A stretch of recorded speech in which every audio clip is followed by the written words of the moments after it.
أعوذ بالله من الشيطان الرجيم.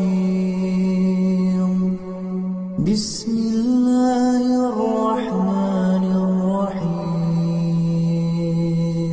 ولقد خلقنا الإنسان من سلالة من طين ثم جعلناه نطفة في قرار مكين ثم خلقنا النطفة علقة فخلقنا العلقة مضغة فخلقنا المضغة عظاما فكسونا العظام لحما ثم أنشأناه خلقا آخر فتبارك الله أحسن الخالقين.